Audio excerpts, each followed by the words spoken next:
사경의 셋째 날 오신 여러분 모두를 예수님의 이름으로 환영하고 축복합니다.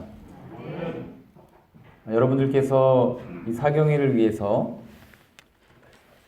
그리고 또 저를 위해서 기도해 주시는 것이 느껴집니다. 하나님께서 정말 이 사경회를 위해서 또 저를 위해서 기도해 주시는 여러분의 모든 기도를 풍성하게 또 들어주시고 응답해 주시기를 간절히 원하고 바랍니다.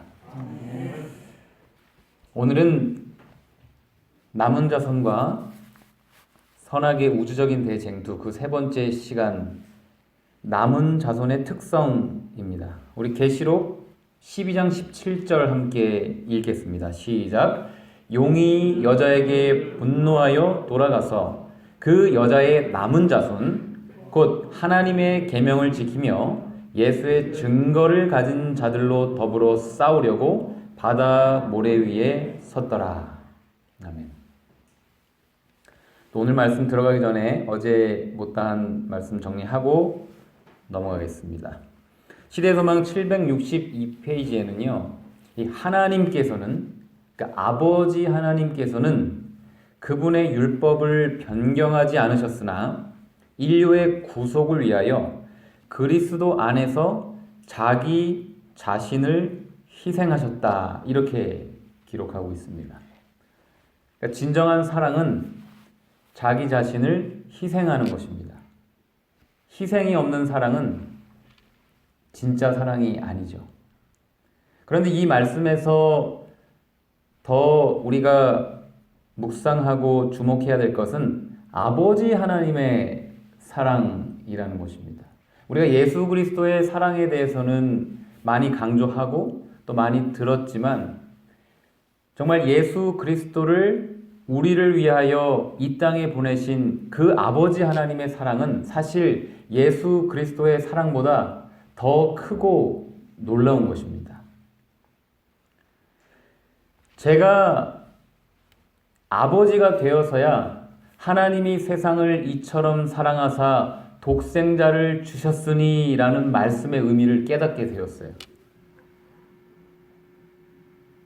예전에는 아니 아버지가 직접 오시지 굳이 왜 아들을 우리한테 주셨을까 생각을 했었습니다. 그런데 제 아들이 한번 크게 아픈 적이 있습니다. 그래서 병원에서 큰 수술을 받게 되었어요. 그때 제가 얼마나 슬프고 가슴이 아픈지 제 심정이 제 아들 대신 아프고 싶더라고요. 그것을 바꿀 수만 있다면 제가 제 아들 대신 수술대에 누워서 대신 그 수술을 그 아픔을 겪고 싶은 마음이 들더라고요. 다시 말하면 아버지께서 차라리 우리를 위해서 돌아가시는 것이 아들을 우리를 위해서 희생하시는 것보다 더 쉽다라는 것입니다. 여기 그 한 아버지가 이 8살에 그 자기 아들이 이제 수술을 했는데 이 수술 이후에 머리 측면에 흉터가 났어요. 그랬더니 그 아들이 너무 슬퍼하는 거야. 아빠 제가 정말 괴물 같아요. 이렇게 하니까 아버지가 어떻게 한 겁니까 지금? 그 말에 아들에게 위로를 주고자 동일한 그 상처를 자기 머리에 새겼어요. 이게 아버지의 사랑이거든요. 그런데 아버지 하나님께서 우리를 위해서 당신의 독생자이신 예수 그리스도를 희생하셨다는 것. 그것은 정말 우리가 이해할 수 없는 너무도 크고 놀라운 사랑인 것이죠. 이 아버지의 사랑을 우리가 조금이라도 더듬어서 깨달을 수 있는 그런 영상을 하나 좀 보도록 하겠습니다.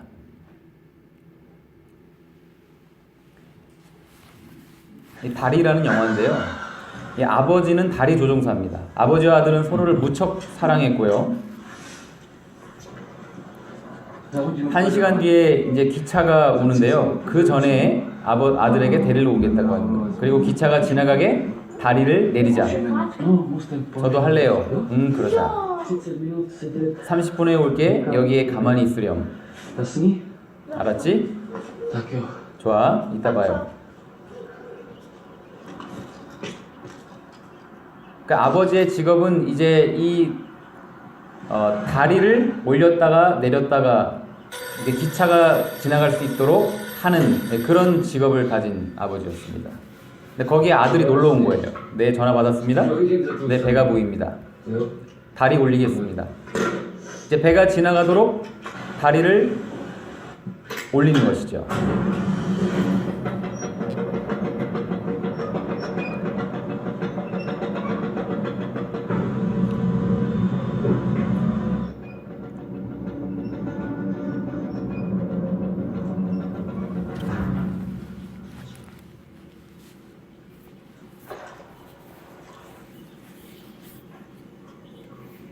이제 아버지는 안쪽으로 들어가고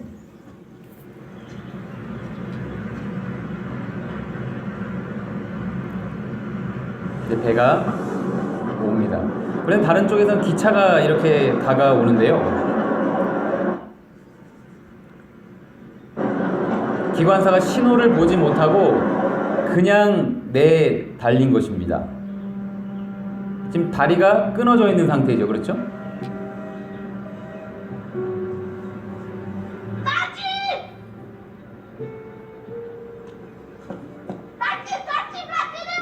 기차가 너무 빨리 오고 있어요. 아들이 그걸 본 겁니다. 기계실 안쪽에 있어서 이 아들이 말하는 소리를 아버지는 듣지 못하고 있죠. 기계 소음 때문에요.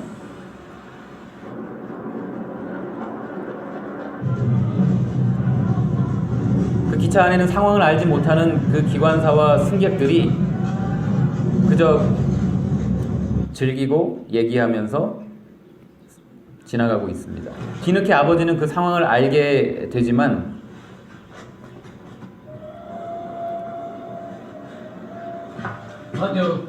이제 아들을 불러요. 그런데 아들이 그 자리에 없습니다. 아들은 이제 지가 다리를 내리러 갔다가 그만 아래로 떨어지고 만 것이죠.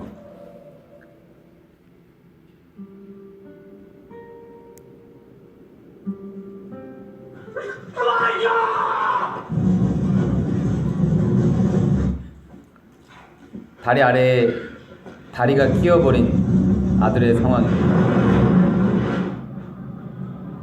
승객들은 아무것도 모른 채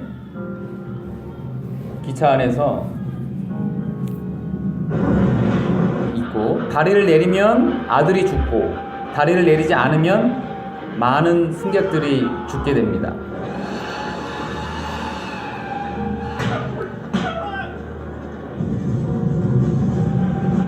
아버지는 그 순간 많은 생각을 하면서 결정을 하는 것이죠.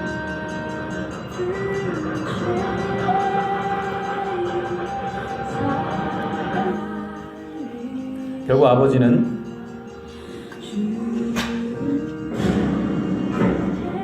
다리를 내리고 자기 아들을 희생함으로 기차 안에 많은 사람들의 생명을 살리게 되지요.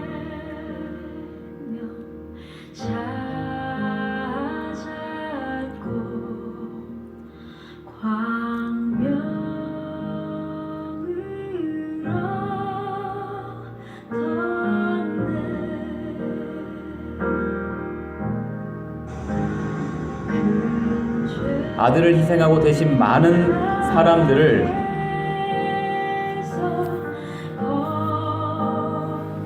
이 아버지는 살렸습니다. 청년들과 남자들과 여자들과 할머니들과 할아버지들, 학생들을요. 그리고 엄마와 딸들을 살렸습니다. 그 기차 안에 있는 사람들은 아무것도 모르죠. 자기를 위해 누가 희생이 되었는지를. 아들아, 다리 밑은 추울 텐데 그러면 우리 핫초코를 가지고 가요.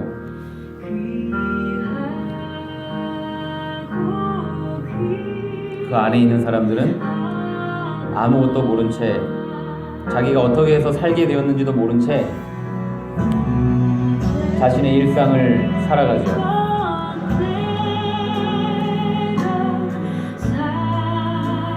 여러분, 하나님 아버지께서 우리를 이렇게 사랑하신 것입니다.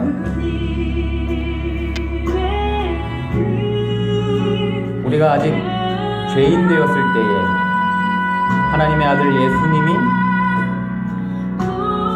우리를 위하여 죽으셨고요. 아버지 하나님께서 그것을 하신 것입니다.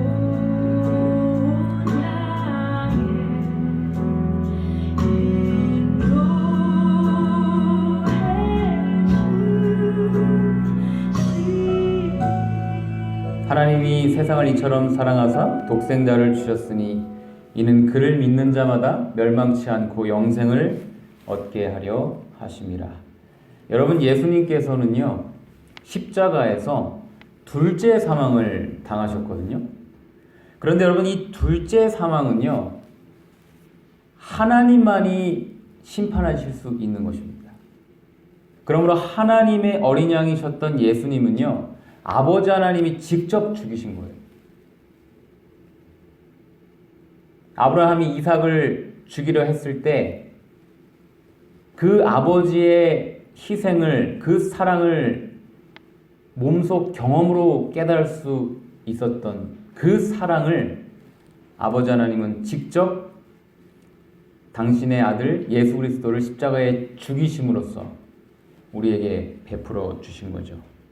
여러분, 정말 이 아버지 하나님의 이 크시고 깊으시고 넓으시고 높으신 이 놀라운 사랑을 성령의 은혜와 감동으로 깨달아 알게 되시기를 간절히 기도합니다. 그리고 그 사랑으로 우리의 가족들을, 우리의 친구들을, 우리의 성도들을 사랑하게 되시기를 예수님의 이름으로 기도합니다. 여러분, 그런데 예수님께서 십자가에 죽으심으로 이 사탄이 완전히 패배를 했는데, 그래서 하나님의 율법과 품성이 옹호되었음에도 불구하고 여러분, 지금 이 선악간의 우주적인 대쟁투가 끝이 났습니까? 끝나지 않았어요. 우리가 지금 그 전쟁터에서 지금 살고 있습니다. 이렇게 고생스럽게 말입니다. 왜 그때 끝나지 않았을까요? 왜?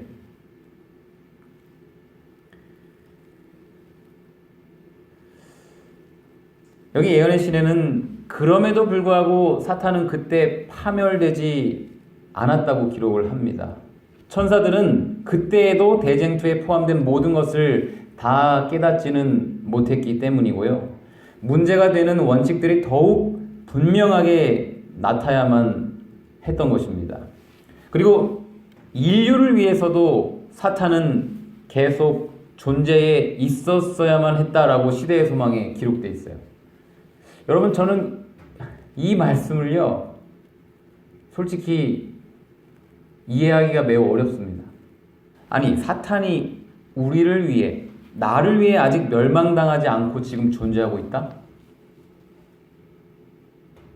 사탄이 살아있는 것이 도대체 저에게, 우리에게 어떤 유익이 있을까?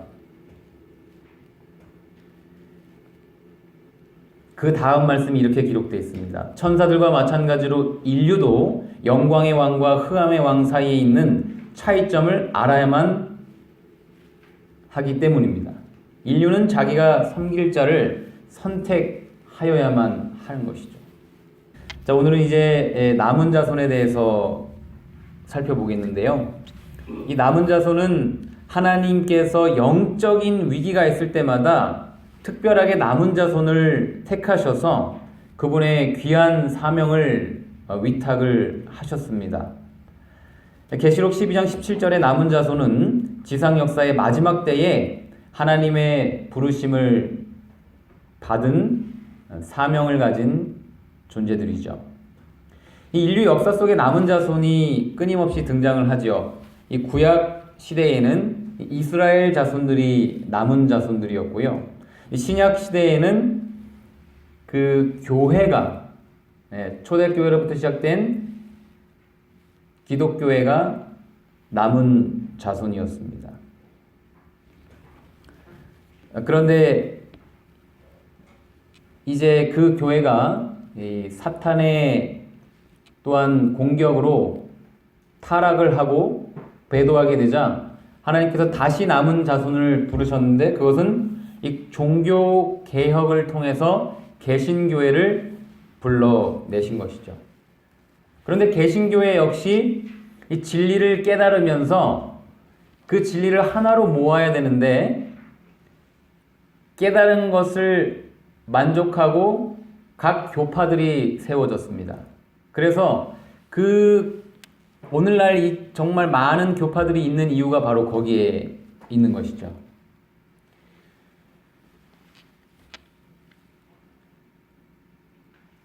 그들은 앞으로 나가는 일을 거절함에 따라 하나님께서는 이 땅에 거하는 다른 사람들에게 그분의 진리를 선포할 다른 하나의 택한 도구를 불러내셨죠. 그것이 이제 초교파적이고 전 세계적인 재림 운동을 통해서 이 제7일 안식일 예수 재림 교회를 하나님께서 불러내신 것입니다. 그래서 많은 그 진리들이 흩어져 있던 것들이 하나로 모일 수 있게 된 것이죠. 그래서 저는 개인적으로 제7일 안식일 예수 재림 교회를 이 비빔밥과 같다고 비유하기를 좋아합니다. 비빔밥 같아요. 좋은 재료들이 다 모여 있는 것입니다. 맛있죠, 비빔밥? 네. 그래서 여러분 이 마지막 시대에 이 남은 자손의 출현이 예언되어 있고 그 남은 자손은 어떤 자들인가? 계시록 12장 17절에 보면 하나님의 계명을 지키고 예수의 증거를 가진 자들인 것입니다. 이 마지막 시대의 마지막 남은 자손인 거죠. 그러니까 이제 우리가 이 바통 터치를 받은 것과 같은 것입니다. 이 개신교회에서 재림교회로 마지막 바통이 옮겨진 것이죠. 여러분 너무 잘 아시는 것처럼 이 남은 자손의 특징은 하나님의 계명을 지키고 예수의 증거를 가진 자들이며 또 계시록 14장 12절에 보면 예수의 믿음을 지키는 자들이다. 이렇게 세 가지 특징이 예언되어 있죠. 자, 하나님의 계명을 지키는 자들이 마지막 남은 자손입니다. 여러분 우리는 안식일을 포함하여 하나님의 계명을 지킨다고 자부하고 있습니다.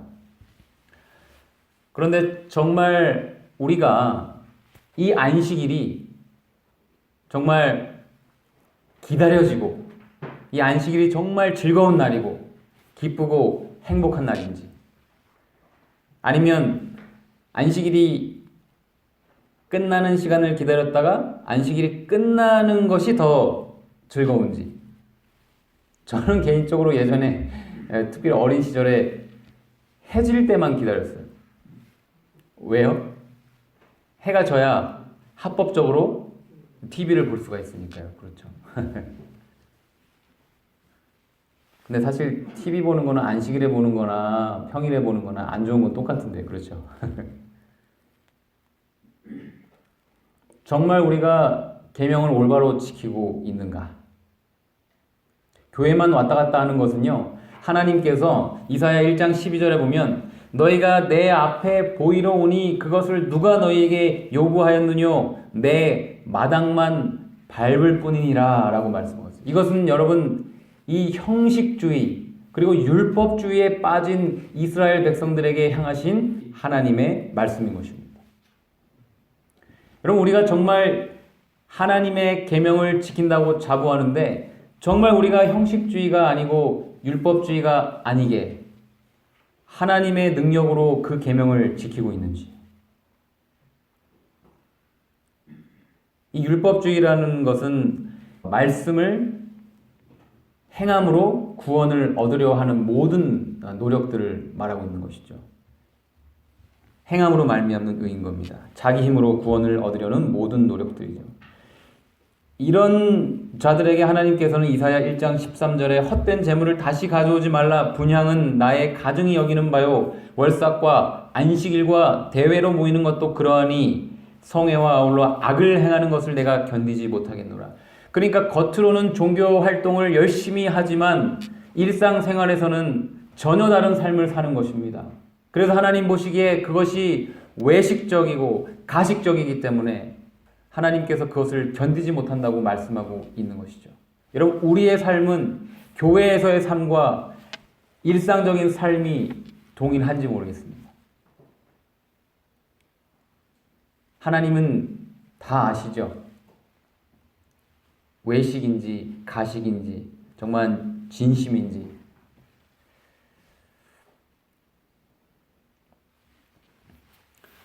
여러분, 자기 힘으로 하나님의 계명을 지키려고 노력하는 자들의 특징이 무엇입니까? 그러니까 내가 나의 힘으로 지금 이 신앙생활을 하고 있는지 아니면 예수 그리스도의 능력으로 신앙생활을 하고 있는지 여러분 분별할 수가 있어요. 분명히 분별할 수가 있습니다. 자기 힘으로 자기 의를 이루려 하는 사람들의 특징은요. 첫 번째가 피곤하고요. 힘들고 지쳐요. 내가 만약 이 안식일을 지키고 또 교회 생활을 하고 이렇게 하는 것들이 만약에 너무 피곤하고 힘들고 지치고 스트레스 받는다. 여러분 이것은요. 내 힘으로 하고 있다는 결정적인 증거예요. 자, 두 번째는요. 자기 의로 그것을 하면요. 마음에 교만한 마음이 생깁니다. 그리고 그렇게 하지 않는 사람들을 자연스럽게 정죄하게 됩니다. 그래서 내가 교회 생활을 열심히 하는데 만약에 내가 이 정도면은 괜찮지. 그리고 저 사람은 왜 이렇게 하지 않지?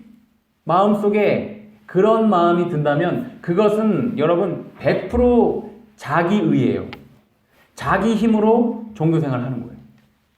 그것은 하나님께서 절대로 간합하실 수 없는 행함으로 말미암는 의예요. 그게. 여러분 그러면 믿음으로 말미암는 의는 무엇인가? 하나님의 계명을 진정으로 지킨다는 의미는 무엇인가? 여기 요한복음 14장 15절에 다음과 같은 말씀이 기록되어 있습니다. 함께 읽어보겠습니다. 시작. 너희가 나를 사랑하면 나의 계명을 지키리라. 아멘. 그러니까 여러분 하나님의 계명을 지키는 거는요 결과입니다. 이 원인과 결과를 잘 알아야 돼요. 그러니까 내 힘으로 구원을 이루려고 혹은 받은 구원을 유지하려고 내 힘으로 하는 것은 하나님의 계명을 지키는 게 아니에요. 그것은 자기 의고 행함으로 말미암는 의입니다. 근데 우리가 하나님을 사랑하면 자연스럽게 우리의 삶에서 그분의 계명을 지키는 열매가 나타난다. 이런 뜻이에요. 그러니까 우리가 부모님의 사랑을 깨달을 때 우리는 부모님의 말씀에 순종하게 되어지잖아요. 그렇죠? 그 사랑을 깨달을 때 제가 군대에서 이 부모님의 사랑을 좀 더 깊이 깨닫게 되었어요. 그렇게 저렇게 제가 부모님의 사랑을 정말 깊이 깨닫게 되니까 부모님의 말씀에 정말 하나라도 더 순종하고 싶은 마음이 자발적으로 생기더라고요. 정말 우리가 하나님을 사랑하는가? 그렇다면 우리의 삶을 보면 알 수 있어요. 우리가 정말 하나님의 계명을 기쁨으로 자발적으로 지키고 있다면 우리는 하나님을 사랑하는 것이고 그렇지 않다면 거기부터 그러니까 하나님을 사랑하는 것부터 집중하고 초점을 맞춰야 되는 거예요. 하나님의 사랑을 깨닫는 것부터. 그래서 여러분 생애의 빛의 제일 첫 장이 무엇이냐면 인류를 위한 하나님의 사랑이에요. 예수 그리스도께 나아가는 단계에서 제일 처음이요 하나님의 사랑을 깨달는 거예요. 하나님 사랑 깨달으면 그 다음에는 줄줄이 자연스럽게 나오는 거죠. 콩 심은 데 콩이 나고요. 팥 심은 데 팥이 나는 것처럼 똑같은 원리입니다. 이것은. 자기 힘으로 자기 의로 하는 것은 피곤하고 지치고 힘들다 그랬잖아요. 그런데 요한일서 5장 3절에 보면 하나님을 사랑하는 것은 이것이니 우리가 그의 계명들을 지키는 것이라. 그의 계명들은 무거운 것이 아니로다 이렇게 돼 있어요. 하나님의 계명을 지키는데 교회 생활을 하는데 내가 정말 피곤하고 지치고 힘들어요. 무거운 것처럼 느껴져요. 그거는요. 하나님을 사랑하고 있지 않다는 증거예요. 내 힘으로 내 의를 하고 있다는 증거예요. 우리의 신앙생활은 어떻습니까? 왜냐하면요. 여러분 이 하나님의 계명은 어디에 기록되어 있냐면 잘 아시는 것처럼 출애굽기에 10계명에 기록되어 있죠. 그러니까 성경을 요약하면 10계명이에요. 10계명을 다시 요약하면 하나님을 사랑하고 이웃을 사랑하는 거예요. 그래서 그 계명을 한 단어로 표현하면 사랑이죠. 사랑. 그래서 여러분 사실 이 범죄하기 전에는 그냥 사랑하라 그냥 이거 하나였어요. 계명이. 그냥 뭐 다른 거 굳이 설명할 필요가 없었습니다. 그런데 죄라는 프리즘을 통해서 이 사랑이 들어감으로써 이제 무지개처럼 색깔이 나오는 것처럼 이 십계명이라는 이런 구체적인 계명들로 우리에게 계시가 된 것입니다. 그러니까 하나님의 계명을 지킨다는 것은 하나님을 사랑하는 것인데 이웃을 사랑하는 것인데 문제는요. 산상복음 21페이지예요. 사람의 마음은 날 때부터 냉랭하고 어둡고 사랑이 없습니다. 그러니까 우리가 원래부터 우리 마음속에 사랑이 없는데 어떻게 우리가 사랑할 수 있겠습니까? 하나님의 사랑을 우리가 그러니까 먼저 받고 경험하고 깨달아야 돼요. 그래야 그 사랑을 받아서 내가 내 가족들에게, 내 친구들, 이웃들에게 나누어 줄 수 있는 것입니다. 사람은 절대 자기가 갖고 있지 않는 것을 남에게 줄 수 없습니다. 어떤 사람이 배가 고프다고 저에게 찾아오면 제가 주머니에 돈이 있어야 그 사람에게 돈을 줄 수가 있고 제 집에 먹을 것이 있어야 그 사람에게 먹을 것을 줄 수가 있는 것과 동일하죠. 여러분 용서도 같은 원리입니다. 용서는 절대 우리가 하는 것이 아닙니다. 용서는 하는 것이 아니라 주는 겁니다. 어떻게 줄 수 있는가? 하나님께 받은 용서를 줄 수 있어요. 그래서 우리가 다른 사람을 용서하지 못한다면 그것은요, 내가 하나님께 받은 용서가 없다는 뜻이에요. 그게 바로 너희가 너희의 이웃들을 용서하지 못하면 하나님께서도 우리를 용서하시지 않겠다는 말씀의 진정한 의미인 것입니다. 하나님께 용서를 우리가 먼저 충분히 받으면 그 용서를 조건 없이 용서가 필요한 누군가에게 나누어 주게 되어 있어요. 그래서 여기 요한일서 4장 19절에도요. 우리가 사랑함은 그가 먼저 우리를 사랑하셨습니다. 분명히 나타나죠. 여기에 이제 결과와 원인과 결과가 보이시죠. 우리가 사랑하는 것은 결과입니다.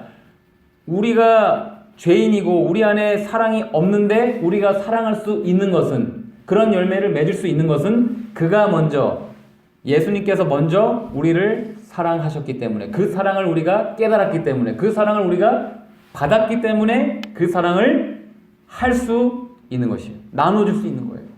우리에게는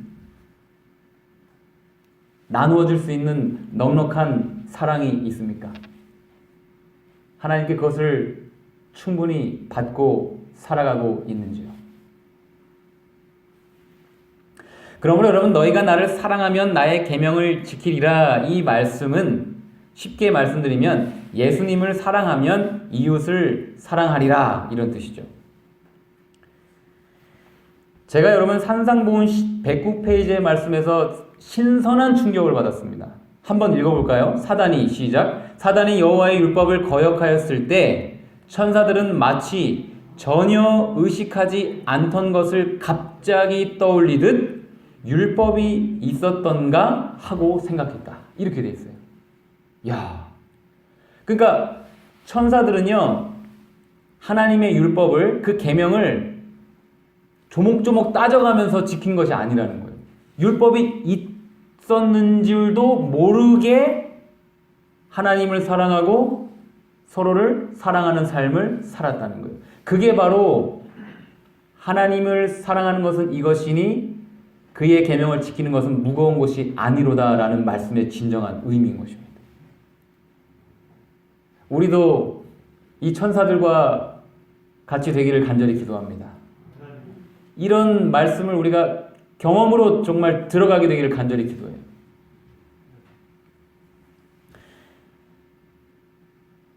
이 각시대의 대쟁투 435페이지에 보면, 그러므로 하나님의 계명을 지키려면 이 믿음이 필요하다 이렇게 되어 있어요. 그러니까 하나님을 사랑하면 그분의 계명을 지키고요. 우리가 그분의 계명을 지키기 위해서는 우리의 힘이 필요한 것이 아니라 믿음이 필요하다라고 기록되어 있습니다. 저는 여기 이 산상본 150페이지의 이 말씀이 저의 삶을 정말 변화시켰어요. 하나님의 능력과 그분의 생명은 그분의 말씀 가운데 있는데요. 그대가 믿음으로 그 말씀을 받아들일 때, 그러니까 예수 그리스도를 말씀이 예수님이시잖아요. 그러니까 말씀으로 예수님을 우리 마음에, 제 마음에 받아들이게 되면 그것이 원인입니다. 그러면 어떤 결과가 삶에서 나타나는가? 그분은 우리에게 순종할 능력을 주게 될 것입니다. 그러니까 순종하는 것은 누구의 힘으로 하는 거예요? 내 힘이 아니라 내 안에 계신 예수님의 능력으로 하는 거예요. 이게 여러분 믿음으로 말미암는 의예요. 자, 좀 더 보겠습니다.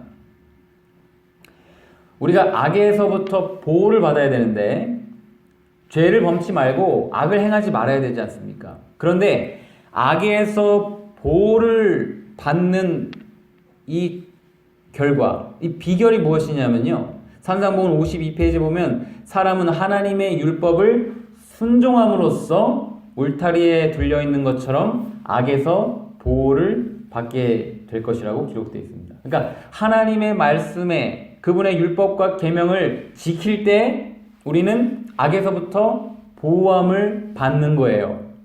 그런데 같은 책에 이렇게 또 나와 있어요. 악에서 보호를 받을 수 있는 유일한 안전책이에요. 이것은 결과죠. 그런데 그리스도의 의를 믿는 믿음을 통하여 그분께서 우리의 마음속에 거하시게 하는 것이에요. 이게 원인이에요. 자, 믿음으로 예수 그리스도를 우리 마음에 거하시게 하면 우리는 악에서부터 보호함을 받을 수 있다. 그분의 계명을 순종하고 지킬 수 있다. 이 말씀이에요. 자, 이걸 제가 좀 더 정확하게 보일 수 있도록 한 페이지에 넣어드렸습니다. 자, 그러니까 악에서 보호를 받게 되는 결과는 둘 다 동일한데요. 하나는 율법을 순종하는 것이 원인이고요. 또 하나는 믿음을 통하여 그분께서 우리의 마음속에 거하시게 하는 것이 원인이에요. 그렇다면 여러분, 율법을 순종하는 것과 믿음으로 예수님이 우리 마음속에 거하시게 하는 것이 같은 것입니다. 이것은. 자, 이해가 되시리라고 믿습니다. 결과가 같다면 원인도 같은 것입니다. 이것은 무엇이냐면 우리가 어떻게 율법을 순종할 수 있는가? 어떻게 하나님의 계명을 지킬 수 있는가?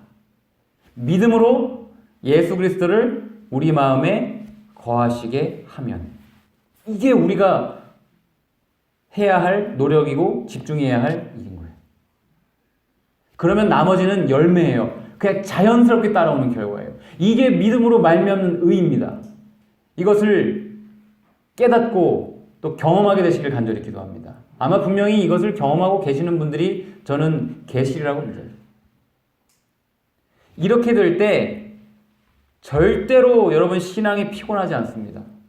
절대로 내가 높아지거나 남을 비난하거나 판단하거나 정죄하지 않아요. 왜냐하면 내가 하는 게 아니거든요. 내 안에 그리스도의 영께서 나로 율법을 지키게 하시고 계명을 순종하게 하시고 사랑을 행하게 하시기 때문입니다. 이것이 여러분 에스겔 11장 19절 20절에 정확하게 기록되어 있잖아요. 함께 읽어보겠습니다. 시작. 내가 그들에게 일치한 마음을 주고 그 속에 새 신을 주며 그 몸에서 굳은 마음을 제하고 부드러운 마음을 주어서 내 율례를 좇으며 내 규례를 지켜 행하게 하리니 그들은 내 백성이 되고 나는 그들의 하나님이 되리라. 분명히 보이시죠 이제? 자, 우리 마음에 새 신을 주시고 부드러운 마음을 주시는 분은 누구세요? 하나님이셔요. 더 놀라운 것은 우리 마음을 변화시키실 뿐만 아니라 하나님의 율례와 규례를 지켜 행하게 하시는 분도 누구셔요? 하나님이세요. 내가 아니더라니까요. 내가 지켜 행하게 하리니 이렇게 기록되어 있어요. 여러분 이게 믿음으로 말미암는 의예요. 여러분 진리가 우리를 자유케 하는 것입니다.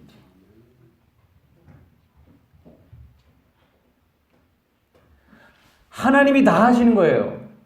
우리는 그분을 기쁨으로 우리 마음속에 모셔드리기만 하면 되는 거예요.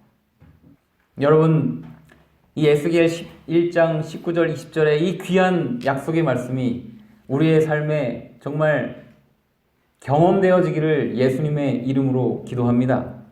그래서 여러분 이 하나님의 계명을 지킨다라는 것은요, 결국 믿음으로 말미암는 의를 날마다 경험하며 살아가는 자들이 진정한 남은 자손이라는 의미예요.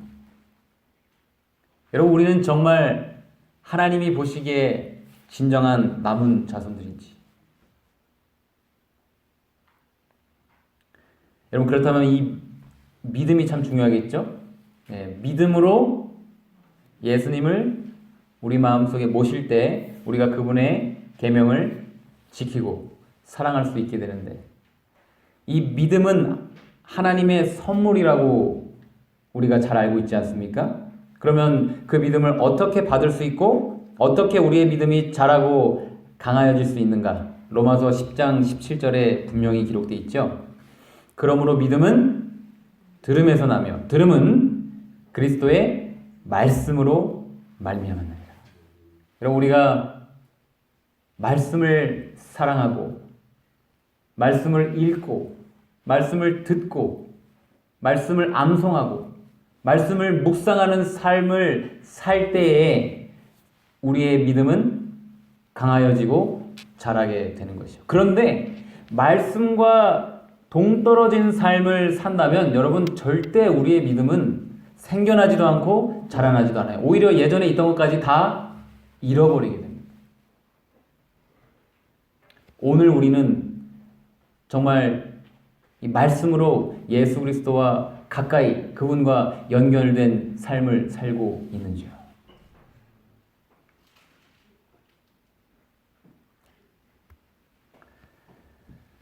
이 귀한 이 믿음으로 말미암는 의, 이 진리를 우리가 그저 지식적으로만 알고 만족하는 것으로 그치는 것이 아니라 우리의 가슴에 새겨지고 우리의 손과 발에 경험되어지기를 간절히 기도합니다. 그래서 우리의 신앙생활이 정말 피곤하고 지치고 정말 억지로 하기 싫고 나 자신이 막 높아지고 남을 정죄하고 이런 자기의에 빠진 내 힘으로 하는 그런 신앙생활이 아니라 정말 하나님을 사랑하고 그분을 믿음으로 우리의 마음속에 늘 거하시게 하여서 정말 이 신앙생활이 기쁘고 즐겁고 행복하고 늘 힘차는 독수리가 날개쳐 올라가는 것 같이 곤비치 아니하고 피곤치 아니하시는 저와 여러분 되시길 간절히 기도하며 말씀을 마치겠습니다.